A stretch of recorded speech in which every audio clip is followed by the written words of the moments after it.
Hello, and welcome to Healthy Connections, turning questions into answers. What's new for 2022? Thank you so much for joining our presentation today and learning more about the Healthy Connections Coalition and all of the new things that we have happening here in 2022.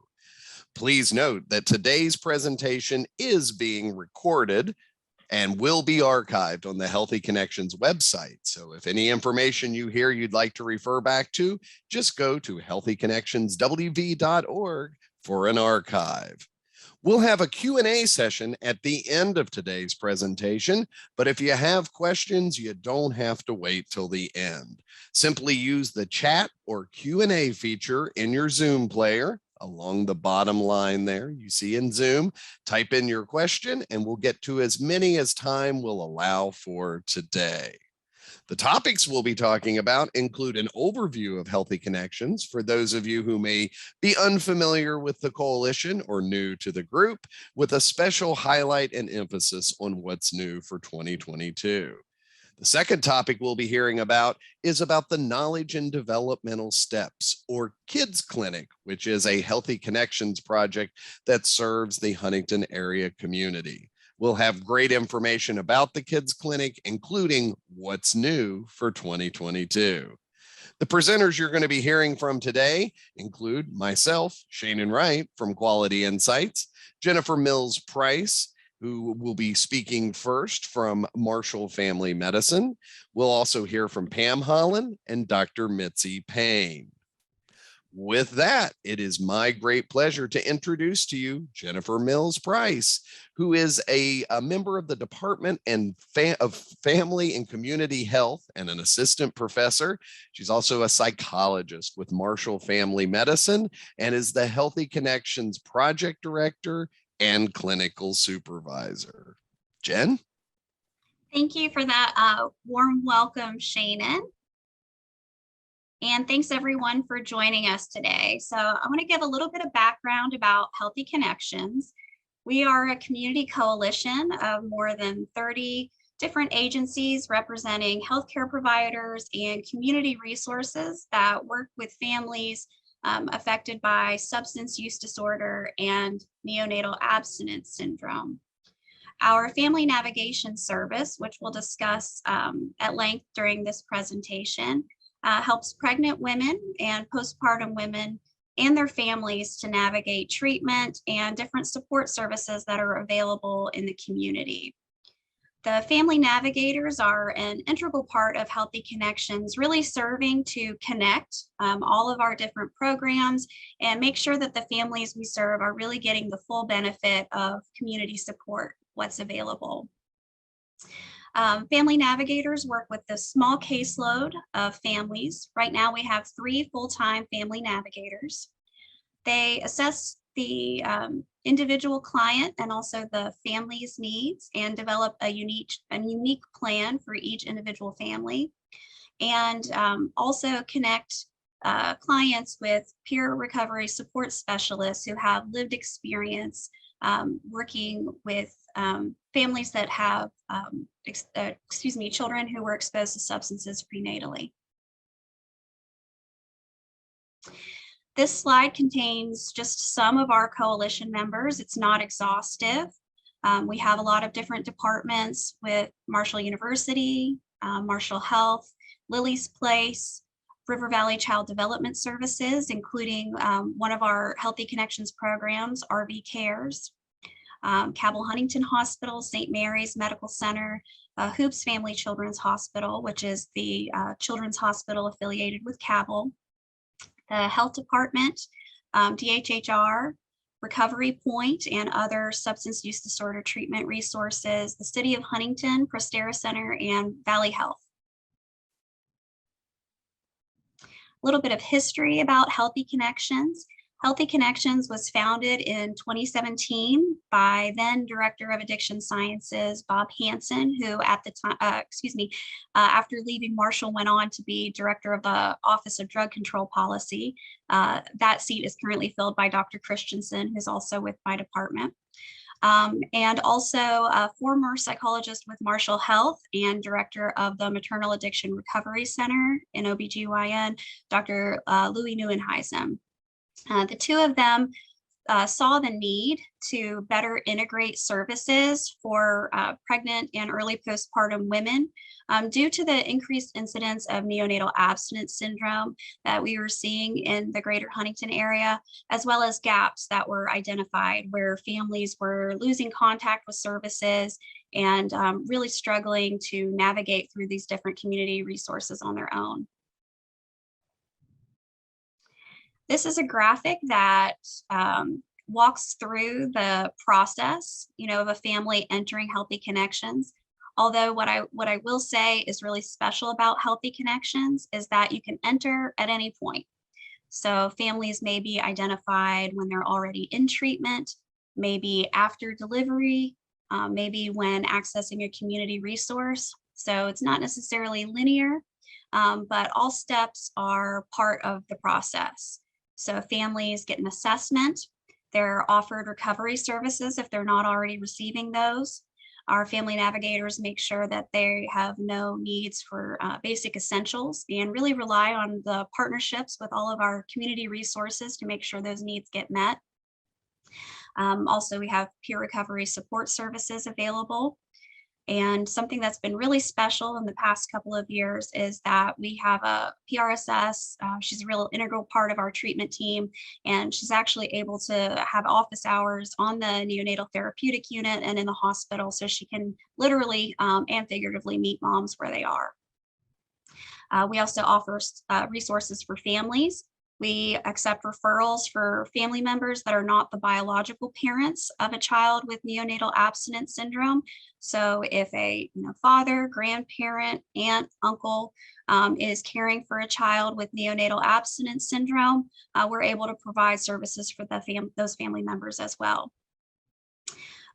We also make sure that the family is receiving any state level support services, whether that's economic services or advocacy within the child welfare system. And we refer to, as I mentioned before, all members of the coalition. We're able to kind of move about freely within that. An important part of that is the kids clinic, which will be discussed later in this presentation. The Kids Clinic offers comprehensive assessments for our children with a history of prenatal substance exposure. In addition, we have RV Cares, which is a specialized child care center that offers evidence-based practices for caring for young children who were exposed to substances prenatally, as well as their siblings, and also acts as a support system for the family. Right now, our family navigators have office hours in the RV Cares building, so they are right on hand, able to work with any family that might have a need whose child is receiving services at RV Cares.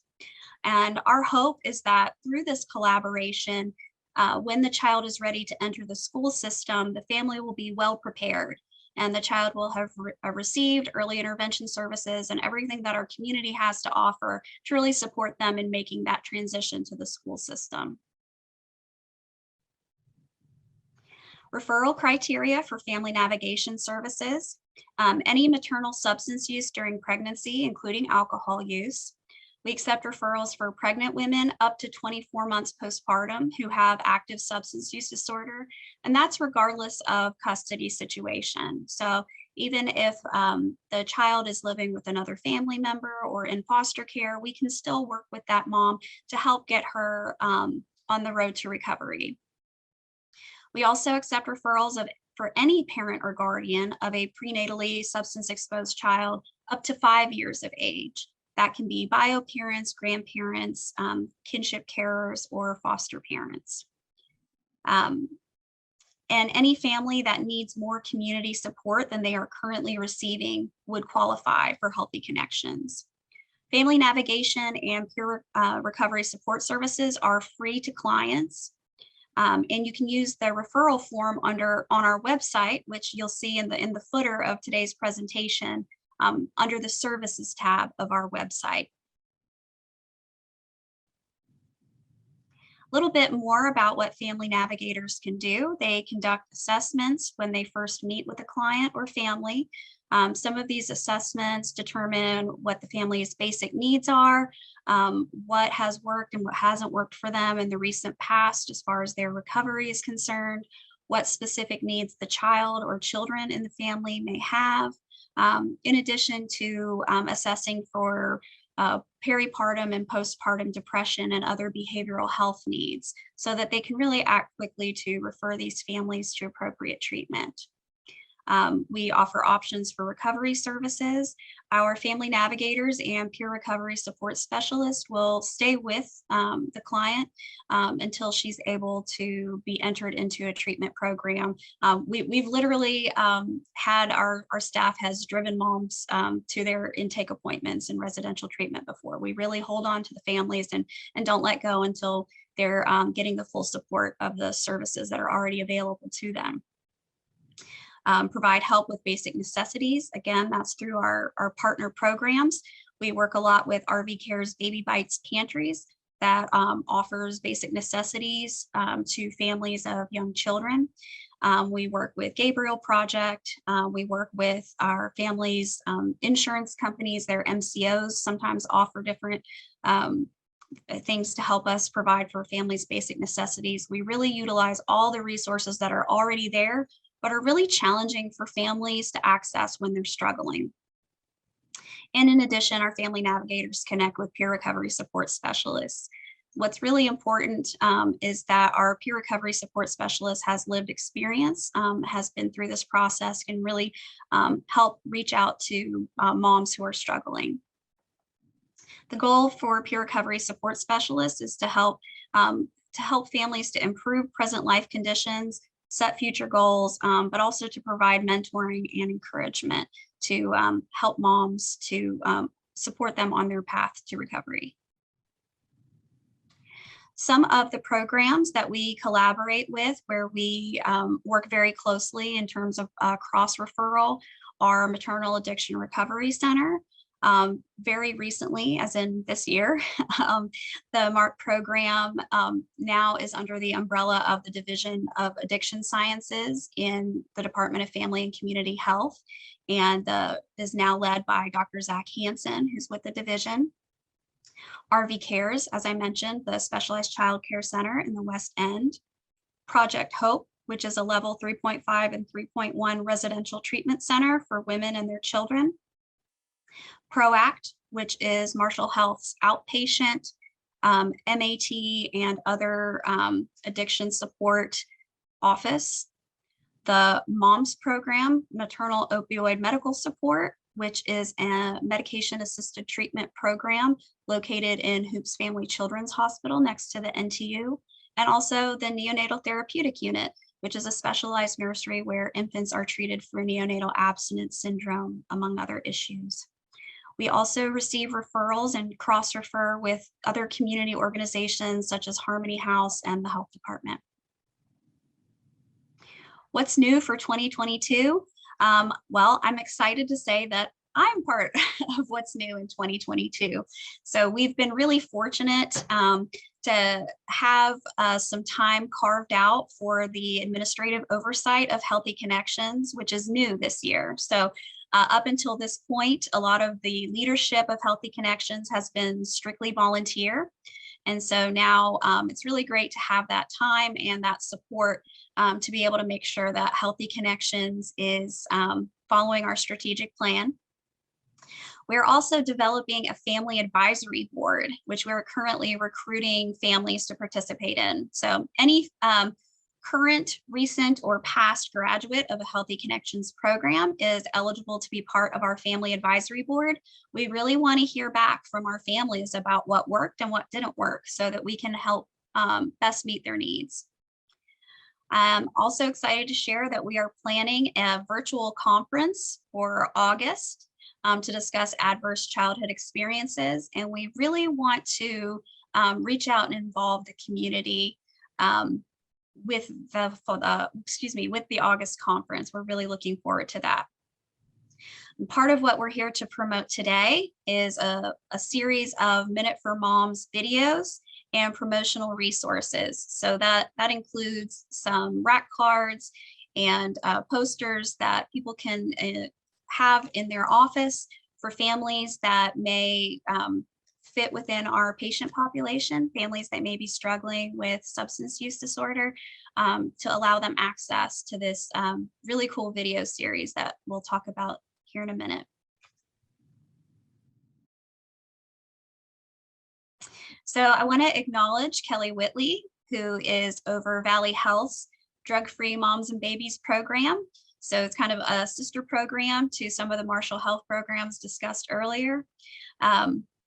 She reached out during the pandemic, and we discussed how we really needed a way for our clients to be able to get their questions answered about different community resources.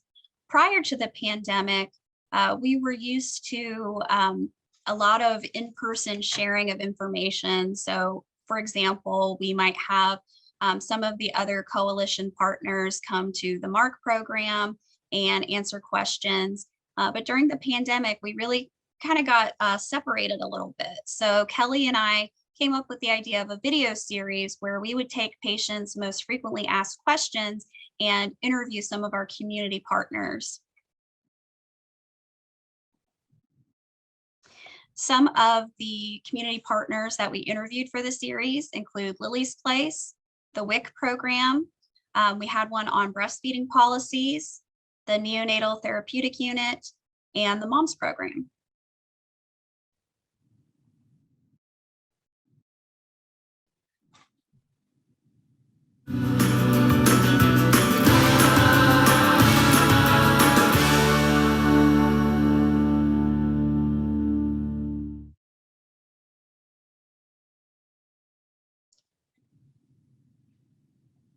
So our video series is currently available on the Healthy Connections YouTube page, as well as our general website at healthyconnectionswv.org. And at this point, I think I'll hand things back to Shannon. Thank you so much, Dr. Price. Great information. If you have any questions for her, please enter them in the chat or Q&A box in your Zoom player, and we'll get to those questions at the end of the presentation. At this point, we're going to talk a little bit about the Knowledge and Developmental Steps, or KIDS Clinic, and start off with Dr. Mitzi Payne, who is a professor in pediatric neurology with the Joan C. Edwards School of Medicine at Marshall University in the Department of Neurology. Dr. Payne? Hi, thank you, Shannon, for that great introduction. And thank you, everyone, for allowing me to be here today and take part in this webinar. It's so important what we've done in our community and all the work that has been going on over the last few years. So we had a concern back in 2015-16 that a lot of these children that were exposed to opiates in utero had unique issues in infancy and toddler and childhood, and possibly were not necessarily being addressed in a specific manner or even being screened appropriately to be counseled and treated to the unique needs that they have. So we founded in 2017 a clinic called Knowledge and Developmental Steps Clinic, or the KIDS Clinic. And it is a multidisciplinary clinic. It's definitely a team effort. And our goals are to not only screen and identify at-risk children, but also to help families and to have more family-centered health and guidance and education to kind of, in a way, empower these families with the tools that they need to then go on and be the best parents and the best siblings or role models, grandparents for these children. Our clinic is a no cost, it's for free, it is monthly, and we will have it in certain clinics. Sometimes we're having it at the Marshall Speech and Hearing Center, other times it's at the Project Hope Center. We've also had it in the Marshall Pediatrics clinics as well. And we have a variety of our medical specialists, so it is multidisciplinary, and we don't require a referral. Really, a phone call or just a word of mouth is all that's required. We will see any child. There's no age limit. So the KIDS Clinic is child-centered for part of the Healthy Connections, as I mentioned. And the key part of the referrals and seeing a patient initially, as well, is to identify those needs and assess what they might need in the future, and to identify any of the struggles that they're having or struggles that the family's having. Because as we all know, family health impacts everybody in the family, especially the children that we're seeing. So we want to help build these family relationships and make them stronger, and give the parents and family tools to help guide their children in their developmental milestones and developmental needs. So we know that this will build healthy brains and bodies, and it is so important to have good nutrition and health, dental health, medical health in the early childhood, to have those healthy adult bodies. We do have a unique plan for each patient. So everyone is going to have their own individual needs that they're going to need, their own struggles, and their own different already support network or areas in their life that they may need more help with than others. So each plan we come up with for the family is going to be unique and tailored to that family. We also work together with that family. We don't want to suggest a service that the family may not be interested in, or we don't want to suggest something that maybe they've already tried before and they didn't think it helped. So we definitely, it's a, a team effort, not only a team in terms of us providers and multidisciplinary, but team as in terms of incorporating the family and working with the family as well. We all have to do the work together, right? And so we all have to come up with a plan that we're comfortable with, and then that will provide better follow-up and better compliance as well. We do provide assessments to identify these needs and coordinate services. So if there's like a specific speech concern or physical concern, behavioral, motor, things like that, we can provide those separate assessments and then direct the child into more streamlined therapy or needs that they might need. For our screening services, we do, like I mentioned, we are a team. We have myself, pediatric neurologist, a speech and language pathologist, who's Pam Holland, and she'll be speaking next. We have a child psychiatrist on our team, a social worker, physical therapist, and many others, mostly through birth to 3 or right from the start, or some of the home visitation programs. Not everyone may be at each meeting, but we have a good network, and we can plug the children and families into the services that we need, or send over rapid evaluations or schedule follow-up visits without the paperwork of referrals and waiting for appointments. So this way we reduce the barriers to referrals and the transportation barriers as well, having the group come as much as possible to that one location and to meet the family and the child where they are at. For example, the moms that are at Project Hope, we are having the clinic there, so they don't need to travel for us. So we will go there for them.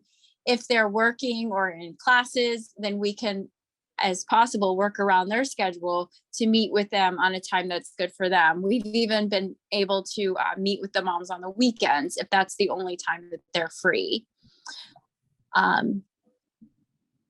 So we do help this, we'll help the barriers.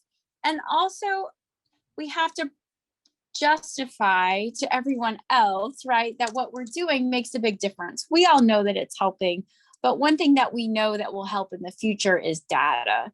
And so we are collecting some data on things that help, interactions that are positive, referrals that are needed, and feedback from these referrals, and what the families feel that was a great help or did help them grow and develop as a family.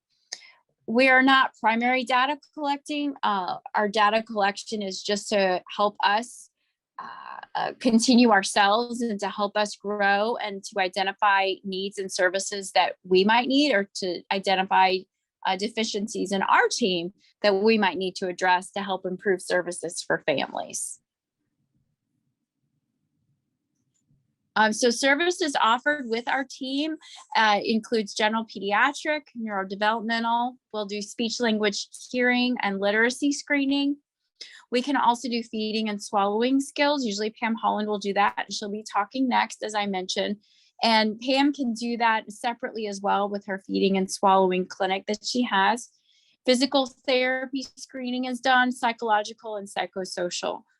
And a lot of these screenings, if they identify a deficiency or an area that needs improvement, we can go ahead and make those follow-up visits, make those referrals without a referral, so to speak, streamline the need that the patient needs. And so the family isn't placed on another wait list or making another phone call or waiting to hear back from another service. So we can go ahead, and if the screening shows that there's more intervention needed, we can go ahead and start that.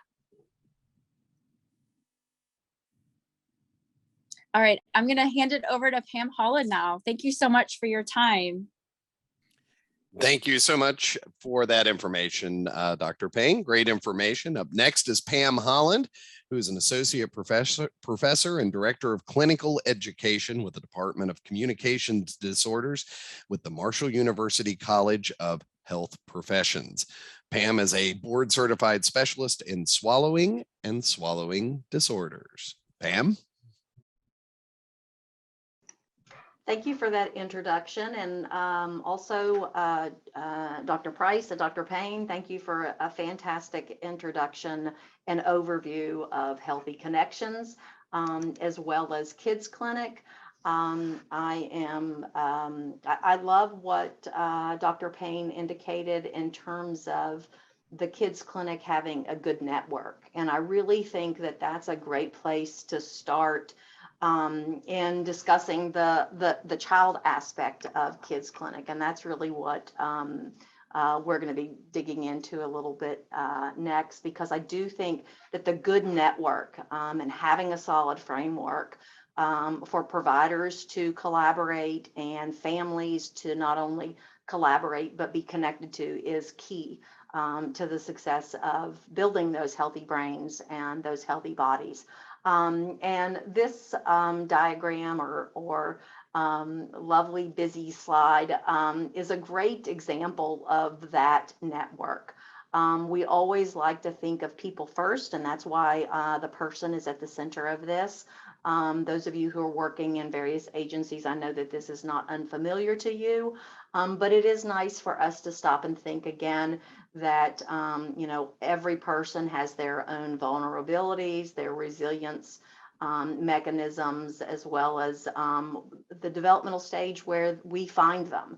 And so it's so important for us to remember that that's what we're doing here. So our Kids Clinic, our Healthy Connections, and the whole coalition is really looking at this system, the supra macro system, the macro system, the ecosystem, the mesosystem, the microsystem, and you know, we could really dive deep into each one of those. But the important thing to remember is that we meet the child and their families where they are. We recognize that they're individual and their experiences have been individual, but that we also integrate their families, their peers, their neighbors, their school, the church that they're involved in, and just expanding that into you know, more social service systems, and if legal systems are involved in that, and how that plays a role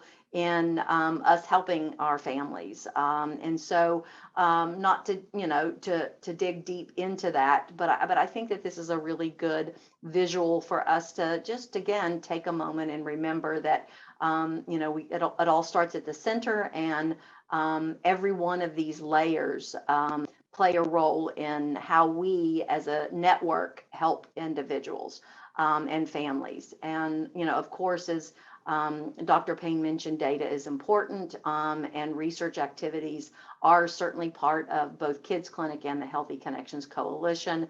And all of that, those data points, whether they be, you know, anecdotal, what we see in our service provision, whether we're, you know, you're part of the Kids Clinic or you're seeing them in the schools, you know, this takes time. And so over time, we are collecting information and data that will help families better serve their children, and us serve their families.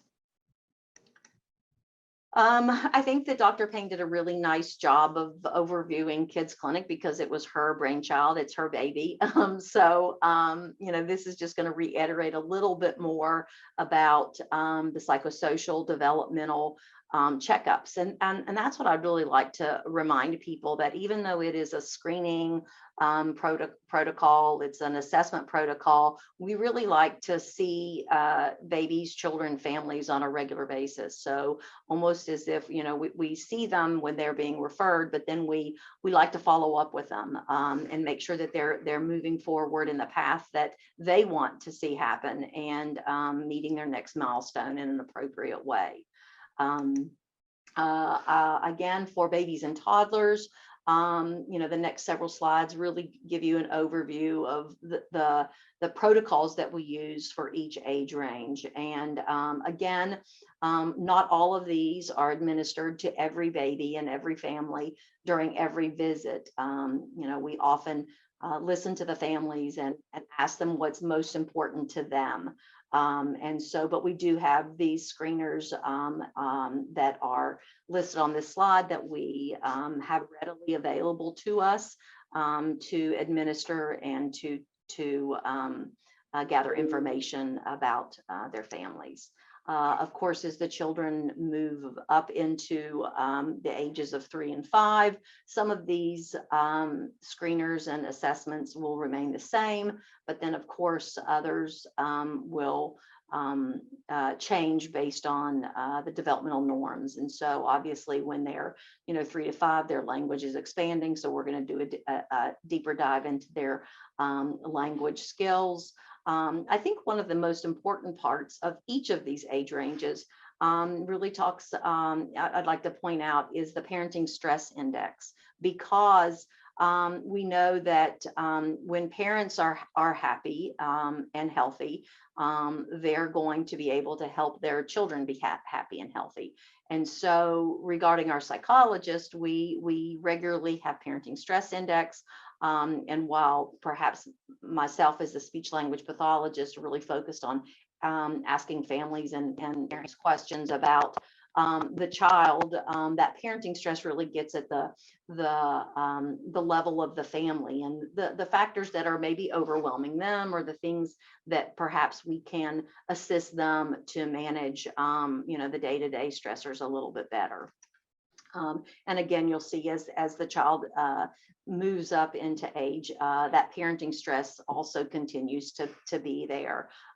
We also are looking at additional behaviors and executive functions, just because this is also where we want to make sure that the children are developing and managing their academic challenges, or meeting their academic milestones in an appropriate manner. So we can go a little bit more in depth with regard to those skills.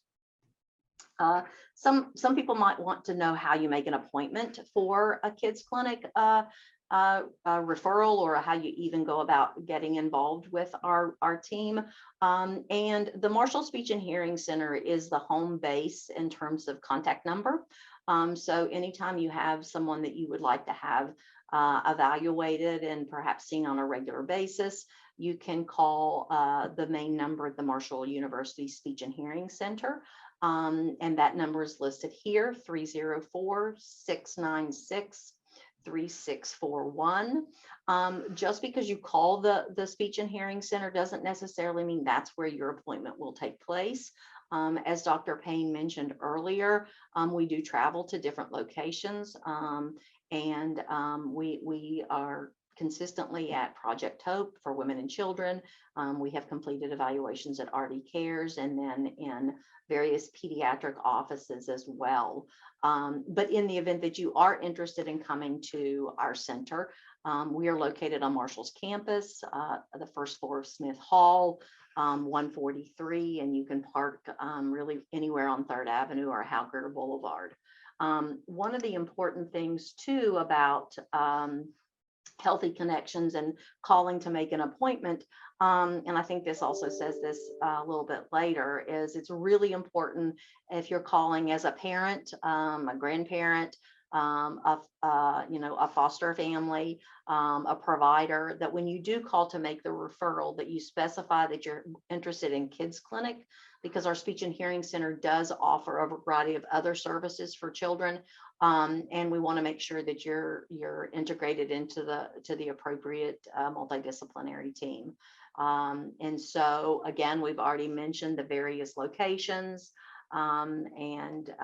Again, as Dr. Payne said, oftentimes, not every professional is able to come to every clinic, but that excellent network that we have really allows us to connect and commit to ensuring that the families get the appropriate referrals that they need. Kids clinic typically happens the second Friday of each month.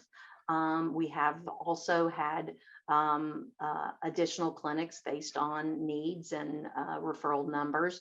And we like to take up to at least 2 hours to visit with families. And so if you're thinking about referring someone, that's always an important aspect of any visit to note is the time commitment. And again, we mentioned this before, they're taken over the phone by calling our office. Referrals can be made by anyone, and you don't have to have a physician order, which is exactly what we're trying to integrate into getting our families seen in a time efficient manner. We certainly want to be collaborative and connect with physicians, but I think that, right now our focus is on families. And so when you call, just again, remember to request kids clinic. We talked about follow-up clinics, and one of our major commitments is that we want to see our children succeed over time. And so we do encourage routine visits so that we can, again, meet the family's needs, meet the family where they are, and establish referrals based on the needs that they have at that time. And so during that initial visit, we might find that the need is related to feeding, or maybe the need is related to sleeping. But then, 6 months down the road, it might be related to some self-regulatory behaviors that an additional referral might be necessary. So please know that we do appreciate follow-up appointments.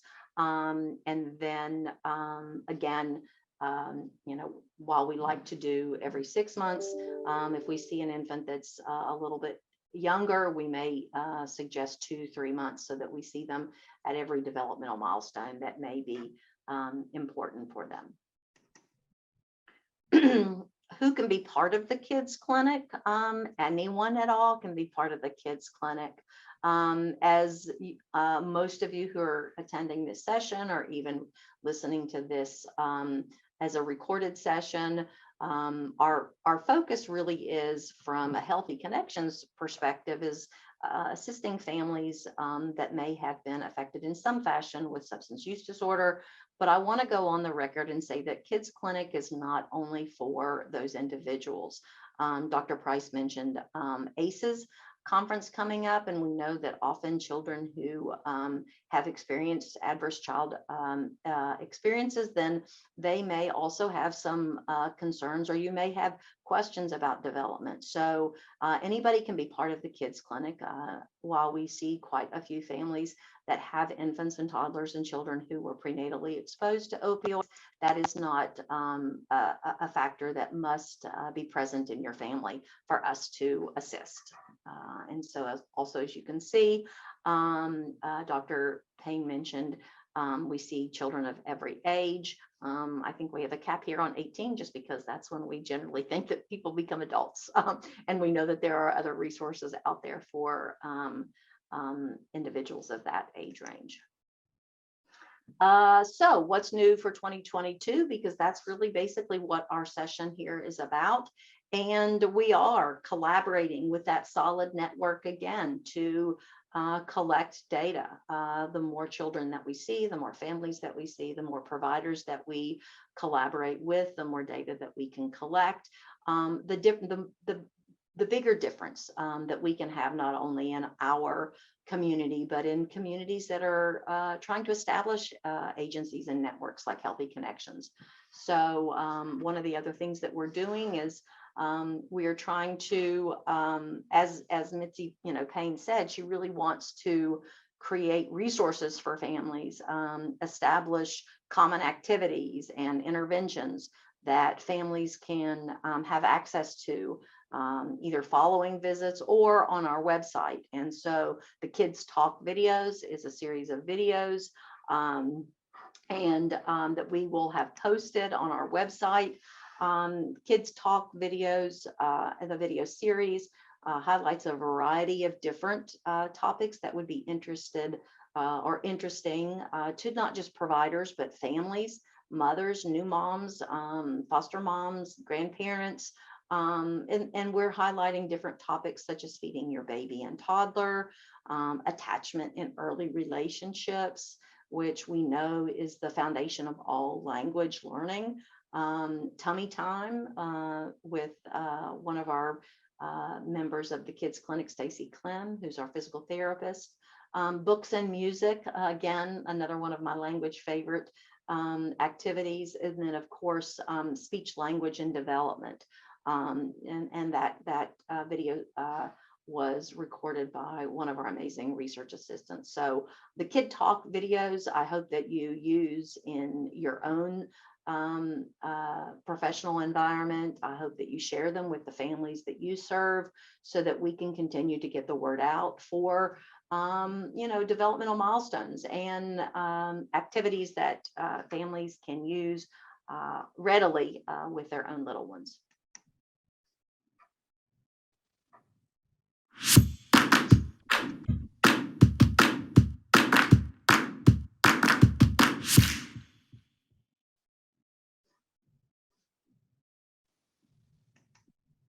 Little teaser there.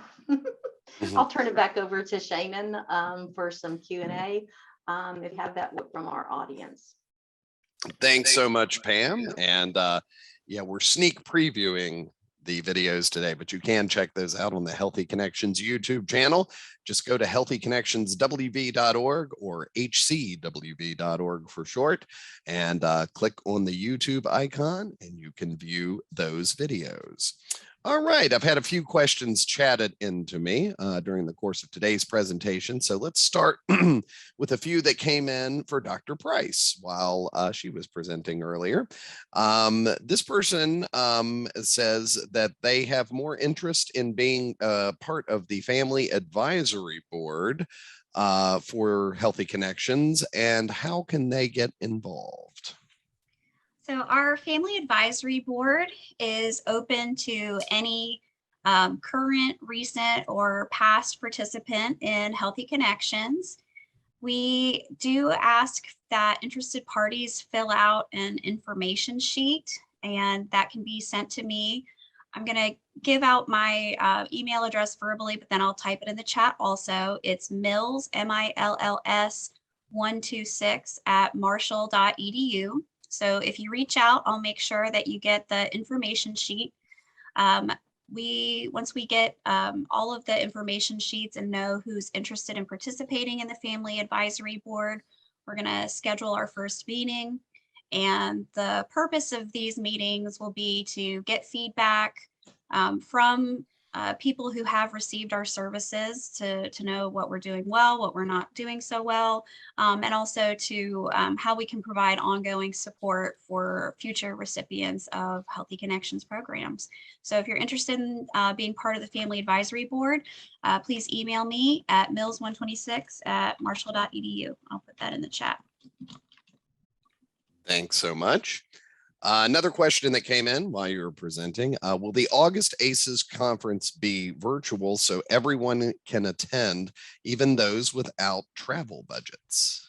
Yes, so our August conference will be virtual.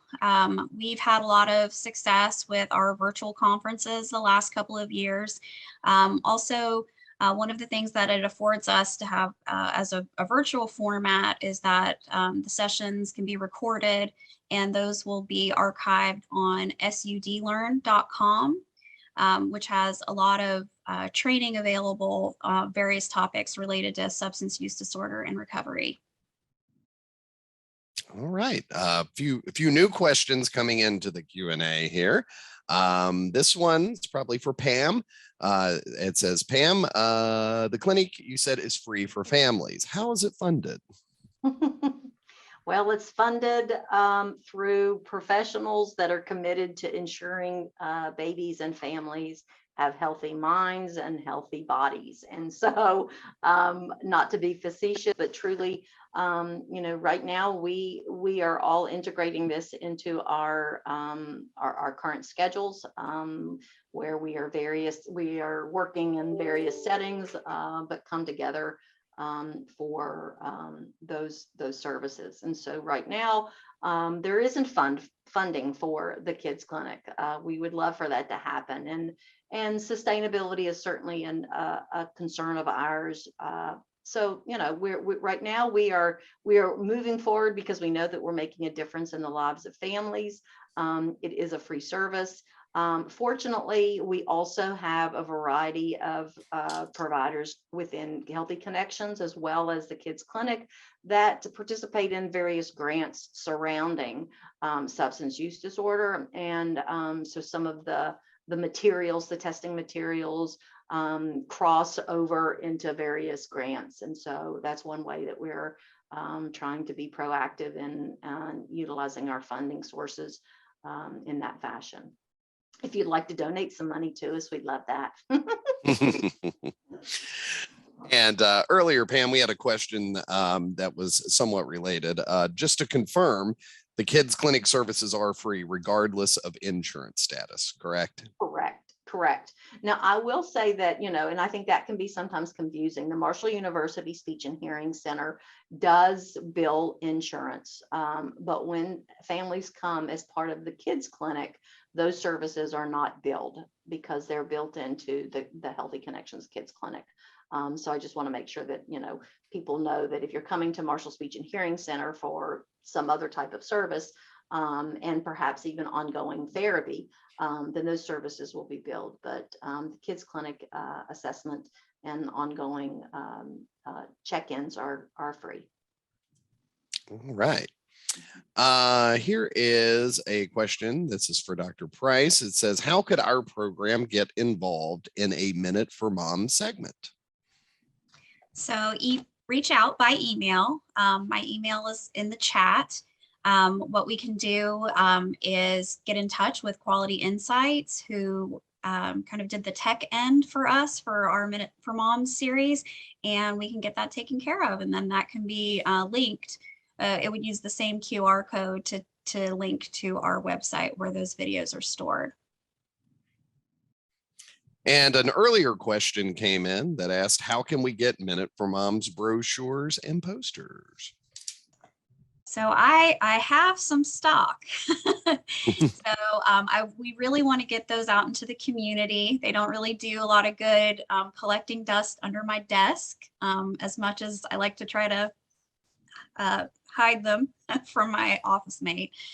So please, if you have a waiting area, or if you regularly interface with clients in our patient population, any families that have children who with a history of prenatal substance exposure, or pregnant or parenting moms who are in recovery, if you would like some of the Minute for Moms and Kids Talk posters and rack cards, I can get those to you. If you'd like a large order, still get in touch with me, but we would reach out to Quality Insights for that. Okay. Here's an earlier question that came in for Pam. Just to confirm, the kids clinic is for everyone, not only children who were prenatally exposed to substances, correct? That is correct. Every baby and every family needs healthy minds, healthy bodies, and needs access to appropriate referral services. And so while the development of the kids clinic was initiated with the idea of infants and children who have been prenatally exposed to opioids, we do offer those services to any child, regardless of their prenatal exposure. Thank you, Pam. For Dr. Price, this individual just wanted to confirm, and you said that Healthy Connection services are free to clients, correct? Yes, so there's no charge to clients for family navigation or PRSS. We are working with the state to work with the Medicaid MCOs to receive payment directly from them. So there would be no copay required from the client.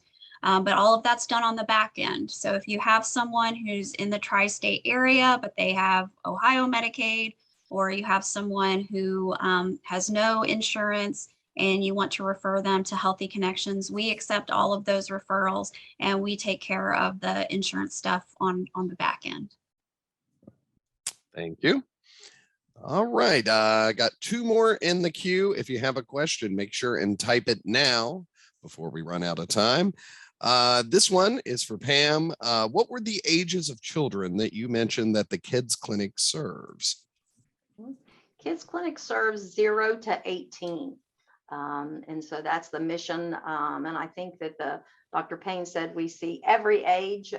Kids Clinic says on our brochures 0 to 18. And as I said earlier, I think that that's related to the fact that we think that once somebody turns 18, they're no longer children.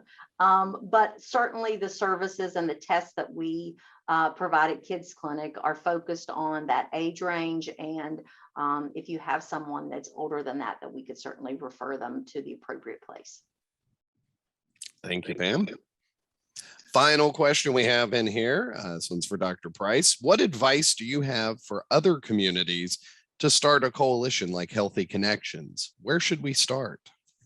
I would say a good starting point is making sure that everyone within your continuum of care is on the same page. So that, for us, for Marshall Cabell Hoops, that meant having folks who were involved in the MARC program, the MOMS program, Cabell, Hoops, labor and delivery, mother baby, make sure that we're all aware of one another's policies, make sure that we're in regular communication, and that everyone is on the same page.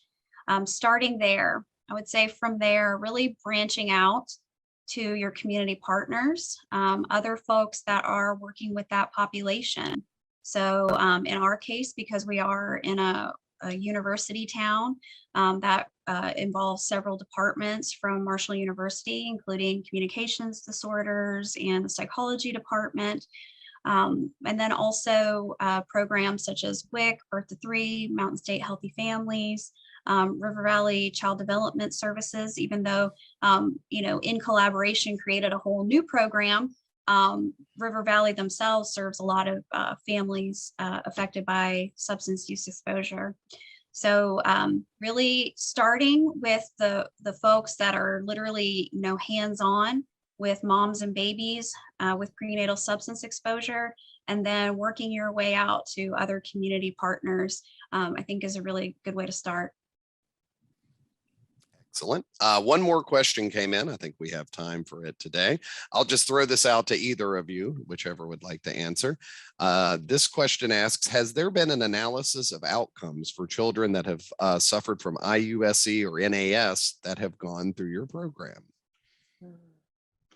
That's a great question. And we are kind of neck deep in research. So our team in the Department of Communication Disorders has a 3-year grant with the West Virginia Department of Education. And we just published one of our manuscripts about what SLPs, speech language pathologists, are seeing in the schools, and how we can develop a set of characteristics for this population so that it can help not just speech language pathologists, but other providers provide appropriate services. And so specifically outcomes for individual families who have participated in Healthy Connections, outcomes for children who have participated in Kids Clinic.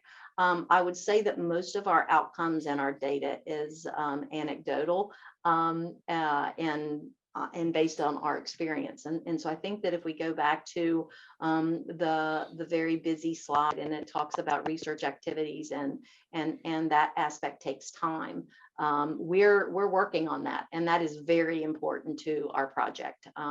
Healthy Connection does have a research mission, and we're really dedicated to developing outcomes that could be and services that could be replicated in other agencies. We just had a meeting this week with a couple physicians at Marshall Health, and are working on developing a new IRB for research outcomes. And so haven't yet, at least specific to Kids Clinic. I think maybe Dr. Price can speak more to outcomes related to Family Navigators and Healthy Connections. But I can tell you that since being in Project Hope, meeting the moms when they are in the recovery process and living at Project Hope, getting to know them, establishing relationships with them, making referrals to Birth to 3, and having some of our team members actually be the providers that are seeing them after they graduate and move on to Hope House or other housing, that is effective, because it definitely goes back to moms who are successful in their recovery, are in a better place to help families and their children develop. And so I think the data is forthcoming. Thank you, Pam. Anything to add to that, Dr. Price? Or Yeah, so I can kind of speak a little bit to the coalition side, and then also the family navigation side. So the point in time where the coalition is right now, we are kind of creating a database of all of the projects that have involved these families through Healthy Connections, and making sure that we are sharing with one another the outcomes of different projects that we have going on.